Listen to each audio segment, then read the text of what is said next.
자, 이제 개축일주부터 하겠습니다. 개일주 들어갈 차례죠.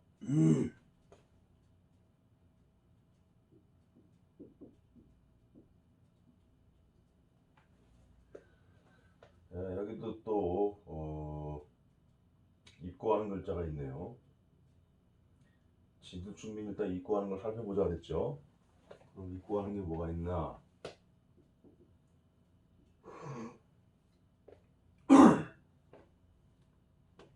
경금 입고하죠.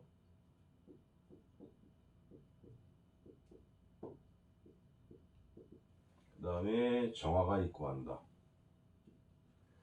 그 다음에 기토가 입고한다고 볼 수 있지만 기토는 그 축토 자체로 약한 토로 존재한다 이렇게 봐도 되겠습니다. 근데 예를 들어서 뭐 천간의 기토를 내가 육친으로 쓰는데 축년이 왔다. 그럼 뭐 그런 글자 입고한다고 볼 수 있지만 이 자체로는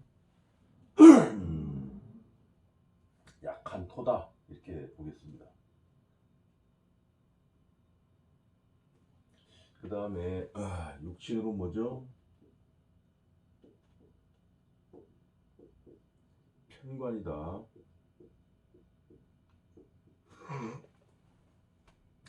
그 다음에 세 번째로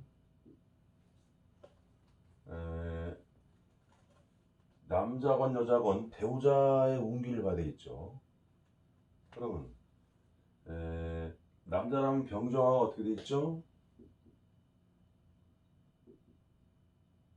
병화가 양지에 있다. 정화는 절지에 있다. 그 다음에 여자라면 무토기토를 봐야 되는데 무토기토는 같이 보면 되겠죠. 무토기토. 그래서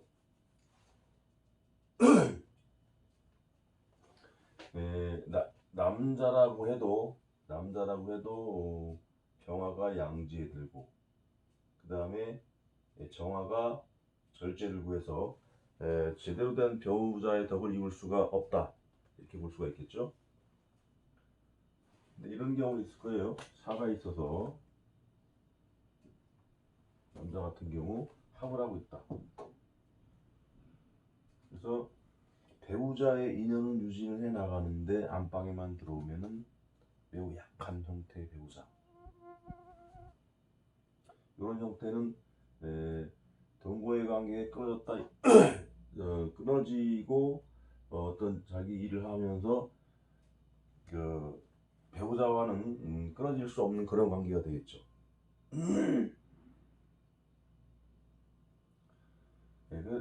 안방에 들어오면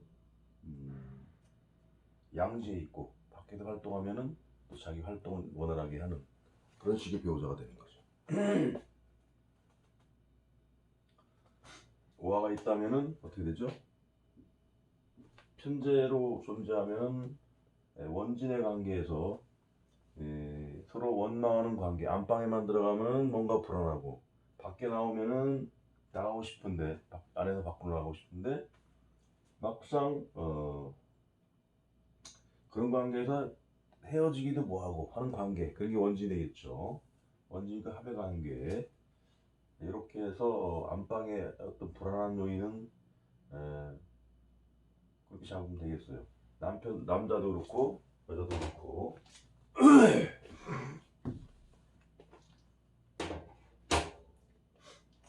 여자라면 이제 무토가 그렇고 저 기토도 그런데 이런 정도의 남편을 배우자로 쓰고 있다 이렇게 알면 되겠습니다.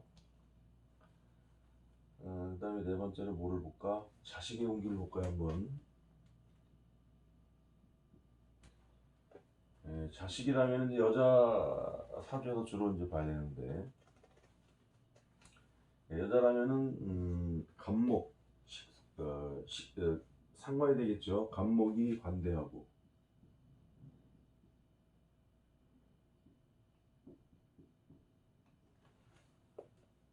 그 다음에 을목은 쇠하고 있죠.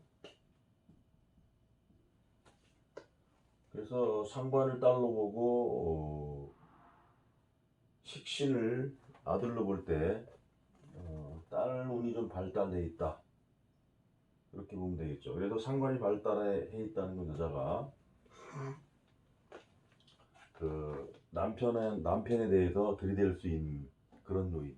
그리고 여기 양인이고 하기 때문에 그 자체로 불안하긴 합니다. 그래서 그리고 이제 경금이 있고 하는 요인 이런 거에 의해서 남편하고 시비가 붙은 뭐 죽여라 하면 들이대는 그런 매우 기가 센 그런 만가가 되겠죠. 그러니 안에만 들어가면은 남편은 겉돈다. 뭐 이렇게 말해도 되겠습니다. 그래서 개축일주의 이런 특징을 아시고 유년도를 읽어나가면 될 것 같아요.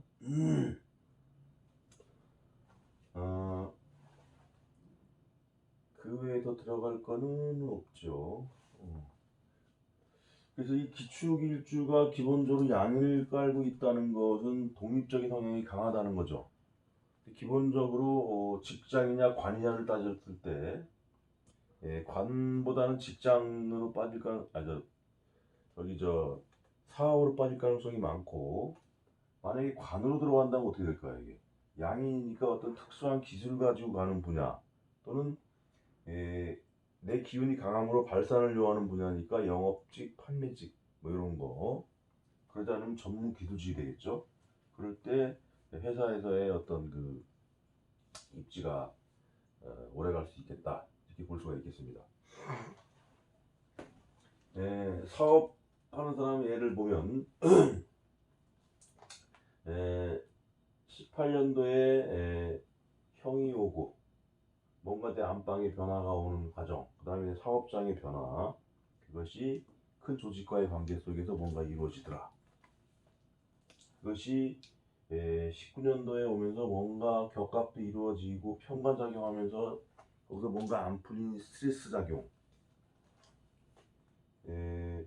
개수 같은 경우는 이제 정화를 쓰느냐 병화를 쓰느냐에 따라서 이제 그 흐름도 봐야 되겠지만은 결국에 여기서 묘지에 들고 해수의 절지에 들고 절처 봉생이 되는 것이죠.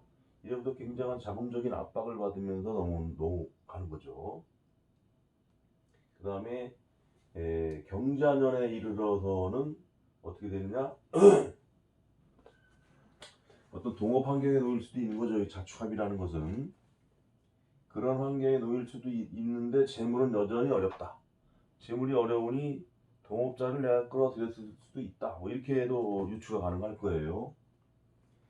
심한 사람은 19년도에 18년도 선택이 잘못돼가지고 18년도에 재물적으로 크게 깨지는 부동을 맞을 수도 있으나 지났다고 볼 때 그러한 식으로 위기를 모면하고 거기에 이제 정인이 왔으니까 그런 관계에서 계약서를 쓰는 조건도 우리가 예상을 할 수가 있어요. 그러고 21년도 가면서 점점 병화는 장생을 향한 그런 위치로 가기 때문에 조금만 버티면 된다는 흐름은 나온다 이거죠. 전에도 얘기했지만 이 병화의 운기라는 것은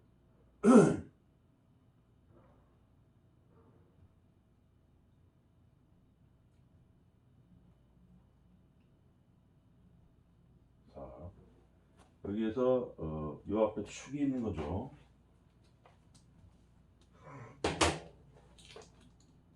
축. 자, 여기가 제일 밑에 절처봉생에서 올라가고 이 정도가 될 때 여기 이제 올라오고 이런 식으로 쭉 가겠죠. 이렇게 구간이 어떻게 돼? 이 정도 있겠죠. 그러니까 뭐 어느 정도 이제 안정권에 들어가려고 하는 모양. 그래서 이 도화라는 거, 욕지라는 거 이 정도 다시 내려오는 거예요. 그 다음에 올라가고 이런 식으로. 그러니까 이런 흐름을 예상을 해서 여기까지 만약에 잘 버텼다면, 동업관계를 했던 뭐를 했던 버텼다면은 그 다음에 올라가니까 염려하지 말아라. 뭐 이렇게 설명하면 될 것 같아요. 정화를 쓰는 사람은 계속 죽어나는 것이고, 내가 저 볼륨감 있게 큰 사업을 벌렸다면은 접어라 그래. 접어라 해야지. 사업가는 요 모양을 보고 그대로 설명하면 되겠어요. 만약에 사업하는 사람이라면은 정제를 쓰느냐 편제를 쓰느냐 그 유리한 운기를 봐서 이렇게 그림을 좀 그려가지고 설명해주면 매우 유용합니다. 직장인이라면 18년도에 승진사가 있었죠. 승진사가 있고 어떤 조직에서의 구조 조정에 의한 승진사 돼 있고, 그에 의해서 18년에는 매우 편관이니까 일적으로 매우 빡센 일, 그러면서 경쟁자의 출연에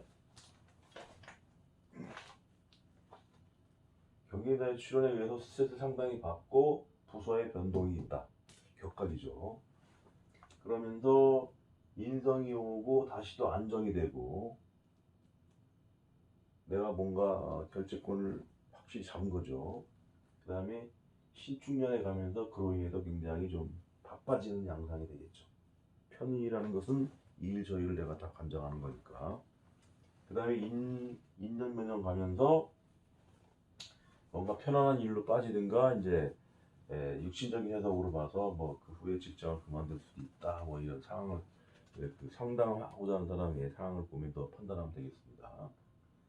학생 같으면은 이때가 고1, 고2, 고3이란 말이에요. 이들 때 고1 때는 잘 들어왔어. 학교를 들어와서 어느 정도 학업 능력이 올랐는데 19년, 20년에 가면서 뭔가 좀 안정이 안 되는 그러니까 점수를 치면 한 70점 정도, 60, 70점 정도에 해당하는 어떤 그 진학운이 되는 것이죠. 그래서 어차피 요 운이 그나마 나니까 가급적이면은 저 하향 안정 지원을 해서 들어가라, 이런 식으로 해서 그 다음에 축인묘 빠져나가면서 뭐냐면은 이때쯤 되면은 졸업을 한단 말이에요. 그때 오히려 더 나은 직장을 들어가기 위한 준비를 해라, 이게 낫죠. 이럴 때는 졸업할 거 예상과 졸업한 후에 어떤 그 직장원과의 관계를 봐서 어쨌든 들어가서 그 자기의 걸맞는 학과를 들어가서 취직을 염두에 두고 아예 그냥 그 학습 그 진학 지도를 하는 게 나을 것 같아요. 그래서 저는 그렇게 하고 있습니다. 상담할 때 대학이라는 것이 좋은 직장을 잡기 위한 것이지 무슨 뭐 대학 자체가 목적은 아니란 말이죠. 그래서 가급적이면 하향 안정 지원으로 들어가라, 이렇게 하면 될 것 같아요. 미혼남 같은 경우 이럴 때는 뭐 그다지 저기 없죠. 이럴 때는 물론 그 관계에 있을 수 있죠. 훈련의 시장 간의 정화와의 관계, 그것이 원진의 관계로 해서 잘 배치는 되지 않았더라. 그리고 그렇게 됐다 그래도 이럴 때 19년에 뭐 올해 같은 경우죠. 올해 같은 경우 뭐 유야무야 끝나는 그런 식으로. 그 다음에 20년도 별로, 21년도 별로, 2022년은 가야 좋은 인연이 오죠. 그러니까 이런 19년, 20년 이럴 때 걸리는 인연들은 전부 나한테 손해를 끼칠 수 있는 요인이다, 그렇게 보시면 되겠어요. 급한 사람들은 이럴 때 시집장가들 갑니다. 근데 갔다가 한 1년 안에 바이바이 되는 거죠. 미혼녀 같은 경우도 마찬가지예요. 미혼녀는 틀리네. 19년에 어떤 인연이 좋은 남자가 와서 합의되고 막 그랬죠. 조정도 거치고. 근데 이것이 안 됐다고 봤을 때 결국에 이 아가씨로 넘어왔다면 2020년이나 2021년도 연애만 그치지 결혼은 좀 미뤄라, 이렇게 지도를 해야 될 것 같아요. 굳이 한다면 이제 이 축토가 남편이니까 아예 신축년에 결혼해라. 이것도 어떻게 보면은 이 사주에 부합이 되는 그러한 자기 운명이나 마찬가지니까 그렇게 설명하면 될 것 같아요. 그 다음에 주부 같은 경우 요를 형이 와서 안방의 구조 변화, 그죠? 그래서 뭐 집을 고치거나 아니면은 뭐 이사 변동, 그것이 2019년까지 그런 조짐이 있다가 요런 모양에서 어떻게 돼? 배우자의 어떤 부정운이라고 했죠. 겁재, 비견 이렇게. 그럴 때는 아예 그냥 대놓고 붙어 있네. 배우자의 부정운으로 인해서 매우 힘들어지는 상황이 될 수 있겠다. 내가 남편을 믿으니 자식을 믿겠다. 뭐 이런 식으로 빠져나가겠지. 그래서 배우자 부정운으로 조심을 해야 되겠다. 이렇게 얘기해야 되는데 이거 자세히 대놓고 얘기하면 안 돼요. 남편 찾아와가지고 또 막 시비 붙는다고 골치 아파. 가지도 않고 네가 책임져라 이거야 이제. 우리 마누라 난리 났으니까 조심해야 되고, 노인 같은 경우는 이럴 때에 이제 정관이면 괜찮고, 형이 온다는 것은 뭐 그 형에 대한 설명, 수술수 이런 거 설명해주고, 겁재, 올해 같은 경우 겁재가 와서 실수에 의한 낙상, 또 술 먹고 잘못 넘어져가지고 수술할 수 있는 그런 상황. 그리고 이제 20년 같은 경우는 내 기운이 왔으므로 건강 회복은 이렇게도 볼 수가 있어요. 이렇게 편의 같은 경우는 그래도 불안은 이렇게 볼 수가 있네. 그래서 그럭저럭 개수 같은 경우는 20년 무난하다. 노인들은 그렇게 해서 7분야로 해서 잘 나눠서 설명을 해봤습니다. 다음 해가 이제 개묘일주가 되죠.